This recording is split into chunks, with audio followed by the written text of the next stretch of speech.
Olá, boa noite. Eu sou Mariana Jungmann e você confere conosco as notícias que circularam hoje nos corredores do poder. O presidente Michel Temer rebate as acusações de que teria se beneficiado na reforma de apartamentos da família dele.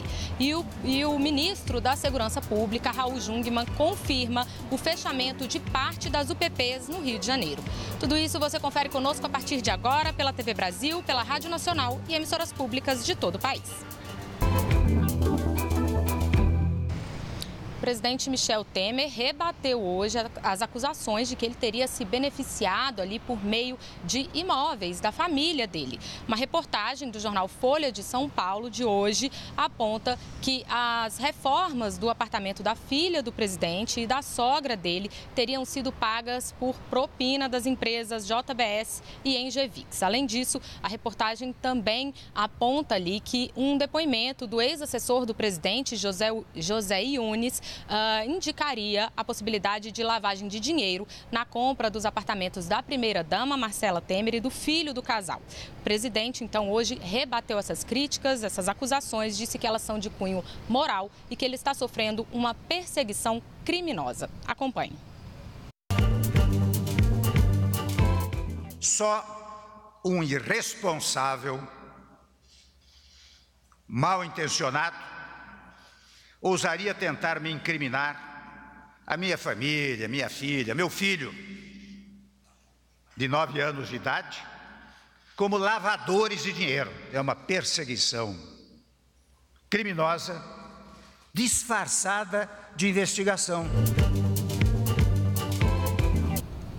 Pois é, o presidente também se queixou do vazamento das informações sigilosas do que ainda é uma investigação. E aí pediu ao ministro da Segurança Pública, Raul Jungmann, que apure, então, esse vazamento das informações desse inquérito. O ministro, por sua vez, então, acionou o diretor-geral da Polícia Federal para fazer essa apuração e divulgou uma nota hoje, na qual ele diz que, abre aspas, a violação do sigilo profissional dos responsáveis pela condução dessa ou de qualquer outra investigação é conduta possível de sanção administrativo, disciplinar, civil e penal. E, além disso, depõe contra o reconhecido profissionalismo das instituições investigadoras. Fecha aspas. Bom, mudo de assunto agora, vou até os estúdios da Rádio Nacional falar com a Jéssica Gonçalves. A Jéssica vai trazer para a gente informações sobre a decisão do do Superior Tribunal de Justiça, que decidiu remeter para a primeira instância as investigações, ali, os processos contra o ex-governador do Paraná. Boa noite, Mariana. O inquérito que investiga o ex-governador do Paraná, Beto Richa, do PSDB, será enviado para a Justiça Eleitoral do Estado e para o juiz Sérgio Moro, da Justiça Federal em Curitiba. A decisão foi tomada ontem pelo ministro Og Fernandes, do Superior Tribunal de Justiça. Ele atendeu ao pedido do Ministério Público Federal. Beto Richa é investigado com base nas delações premiadas de executivos da Odebrecht, que disseram que o ex-governador teria recebido dinheiro de Caixa 2 para sua campanha eleitoral. O processo foi remetido para a primeira instância porque Beto Richa deixou o cargo de governador no início de abril, conforme manda a lei eleitoral, já que ele pretende concorrer ao Senado. Com isso, Richa perdeu a prerrogativa de foro e o STJ deixou de ter competência para investigar o caso. Em nota, a defesa de Beto Richa afirmou que a decisão, muito estranhamente, diverge totalmente do posicionamento adotado em casos similares e disse que vai buscar a observância do princípio da isonomia de tratamento em investigações que se assemelham. Eu volto com você, Mariana. Obrigada, Jéssica Gonçalves.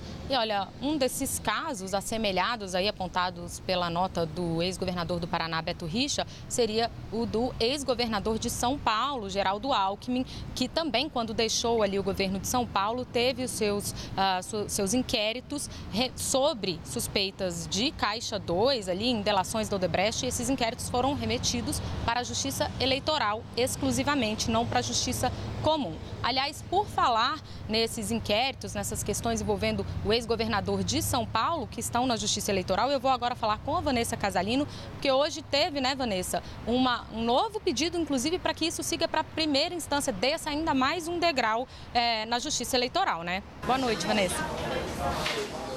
Sim, Mariana, boa noite para você, boa noite a todos. É aquele inquérito solicitado pela Força Tarefa da Lava Jato aqui de São Paulo, que acabou sendo remetido pelo STJ para a Justiça Eleitoral, como você disse, e o Procurador Regional Eleitoral se manifestou dizendo que a investigação deve seguir para a primeira instância da Justiça Eleitoral.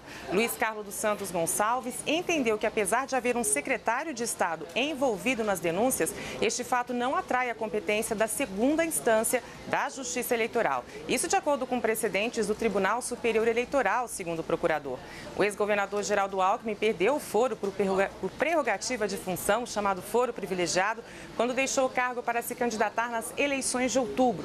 Alckmin está sendo investigado por causa de delações da Odebrecht, como você disse. O ex-governador teria recebido da empreiteira doações ilegais de campanha, sem declaração à Justiça Eleitoral. O cunhado do ex-governador, Ademar César Ribeiro, teria recebido pessoalmente parte das doações. Agora, o TRE vai definir se segue a recomendação da Procuradoria. Em nota, Alckmin disse que está disposto a prestar quaisquer esclarecimentos. Mariana. Obrigada, Vanessa Casalino. E olha, o Tribunal Superior Eleitoral também mandou o PSDB devolver dinheiro aí ao erário. Quem vai trazer detalhes sobre isso pra gente é a Carolina Pimentel, né, Carol? Boa noite. Boa noite, Mariana. Bem, o partido deve devolver 5.400.000 reais à União referentes a irregularidades na prestação de contas do fundo partidário do ano de 2012. Essa decisão é do ministro Jorge Mussi, do Tribunal Superior Eleitoral. As contas de 2012 do PSDB foram desaprovadas por irregularidades com pagamento que não foi explicado de consultorias, passagens aéreas, locações de veículos e hospedagens, entre outras. Com essa desaprovação das contas, o ministro determinou ainda que o PSDB deixe de receber em 2019 o equivalente a 2 meses da cota do fundo partidário. Ainda cabe recurso dessa decisão. A nossa reportagem tentou contato com o Diretório Nacional do PSDB, mas até o momento nós não tivemos retorno. Mariana. Obrigada, Carolina Pimentel. A gente te lembra que essas informações você confere lá em agenciabrasil.abc.com.br. Eu vou agora falar com a Daniele Popov, também lá na nossa redação. Dani, você tem notícias para a gente sobre Lava Jato. O Ministério Público decidiu denunciar 4 ex-gerentes da Petrobras, né? Isso, boa noite. Mariana. Boa noite para você, boa noite a todos. A Força Tarefa da Operação Lava Jato no Paraná denunciou há pouco 4 ex-gerentes da Petrobras e da Petroquisa, braço petroquímico da estatal. Também foram denunciados 4 executivos da Odebrecht. As investigações apontaram pagamentos de propina de mais de 32 milhões de reais. As vantagens indevidas teriam sido pagas pela empreiteira em contratos do complexo petroquímico Suape, em Pernambuco, em 2010. Ainda a respeito da Lava Jato, em Curitiba, a defesa do ex-presidente Lula entrou com um pedido de desbloqueio de bens dele e de Marisa Letícia. Os advogados alegam que Lula não tem recursos para a própria subsistência e da família. O ex-presidente também não teria dinheiro para pagar os custos da defesa no processo. Mariana. Obrigada, Daniele Popov. Olha, também o Conselho Nacional do Ministério Público decidiu extinguir um processo que tinha sido movido pela defesa do ex-presidente Luiz Inácio Lula da Silva contra 4 procuradores justamente aí da Força Tarefa da Lava Jato. A defesa do ex-presidente alegava que esses procuradores tinham ali ferido o princípio da presunção de inocência, inclusive porque depois a forma como eles se manifestaram nos autos de um processo envolvendo o ex-presidente foram divulgadas na imprensa. Mas aí o Conselho Nacional do Ministério Público entendeu que a Corregedoria do Ministério Público já tinha analisado este mesmo caso, entendido que não houve nenhuma irregularidade na condução desses procuradores, que, portanto, era o caso de extinguir esse processo. Bom, eu vou então agora falar com o Maurício de Almeida, lá no Rio de Janeiro, porque, Maurício, hoje o ministro da Segurança Pública, Raul Jungmann, anunciou o fechamento de parte das UPPs aí no Rio, né? Boa noite, Maurício. Olá, Mariana, boa noite. Foi isso mesmo, o ministro da Segurança, Raul Jungmann, anunciou que 12 das 38 unidades de polícia pacificadora aqui do Rio de Janeiro vão ser extintas. Os policiais que trabalham nessas UPPs vão ser destinados para os batalhões e reforçar o patrulhamento nas ruas do Rio de Janeiro. As UPPs já foram apontadas como um símbolo da segurança pública, um modelo ideal para combater a violência em comunidades carentes do Rio de Janeiro. Mas, devido aos problemas financeiros do Estado, as UPPs entraram em crise e o próprio governo admitiu que perdeu o controle em algumas áreas onde existem as UPPs. Vamos ouvir uma parte da entrevista do ministro. Aquilo que deveria, evidentemente, ter uma expansão de forma sustentável, não foi. Foi muito além das possibilidades de manutenção do Estado. Isso degradou uma grande parte das UPPs. E, em segundo lugar, as UPPs eram a ponta de um projeto onde você teria a polícia pacificadora, mas o Estado deveria entrar com saúde, com educação, etc., o que também não entrou. Então, uma parte dessas UPPs, ela, na verdade, se transformou em algo que já não tinha as funções para as quais elas foram concebidas. Então, o que fazer? Fazer uma reformulação, reduzir, melhorar exatamente aquelas que estão em condições de serem efetivamente melhoradas, trazer mais policiamento para as ruas e colocar grupamentos ou destacamentos que vão permanecer dentro da comunidade. Raul Jungmann disse ainda que no futuro as UPPs que estão sendo fechadas poderão ser reabertas. Ele deu essas declarações participando do lançamento do Conselho de Segurança da Firjan aqui no Rio de Janeiro. A Firjan é a Federação das Indústrias do Rio de Janeiro. Esse conselho reúne 40 pessoas ligadas ao setor empresarial e também à sociedade civil. O objetivo do conselho é buscar soluções para a segurança pública e oferecer propostas para o governo, criar uma parceria no combate à violência. Mariana.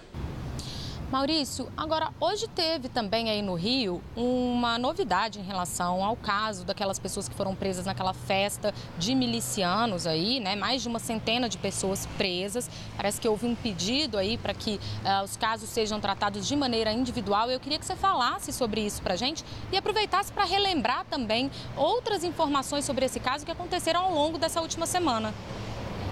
Pois é, Mariana. Ao longo dessa semana, a Defensoria Pública conseguiu habeas corpus para vários presos e o Ministério Público pediu a libertação de 138 detidos nessa festa. Ao todo, eram 159 presos. O Ministério Público considerou que para esses 138 não existiam provas. Por isso, a Justiça aceitou o pedido do Ministério Público e libertou 138 dos 159 detidos. 21 permanecem presos. E a Defensoria Pública pediu, então, que sejam individualizadas as denúncias contra cada um desses presos, para facilitar a defesa, já que, segundo a Defensoria Pública, não se pode considerar uma denúncia coletiva de integrante de milícia. Portanto, tem que se identificar. Aquela pessoa faz parte da milícia, o que ela faz? Ela atua de forma armada, ela atua na coação das famílias que moram nessas comunidades e, com isso, o Ministério Público, a Defensoria Pública, poderia fazer uma defesa mais rigorosa. A Defensoria Pública diz ainda que esses réus, na maioria deles, eles são primários, possuem endereço fixo e carteira de trabalho assinada e, por isso, segundo os defensores, poderiam responder aos processos em liberdade. Mariana. Obrigada, Maurício de Almeida. E a gente, claro, vai continuar, né, Maurício, acompanhando aí o desenrolar dessa história. Acho que a gente ainda vai ter outros capítulos ainda sobre isso aqui nos Corredores do Poder. Bom, no próximo bloco a gente vai falar sobre o encontro histórico entre os presidentes das duas Coreias, do Sul e do Norte. Moisés Rabinovitch vai fazer uma análise para a gente do que significa esse momento histórico. É daqui a pouquinho, a gente já volta.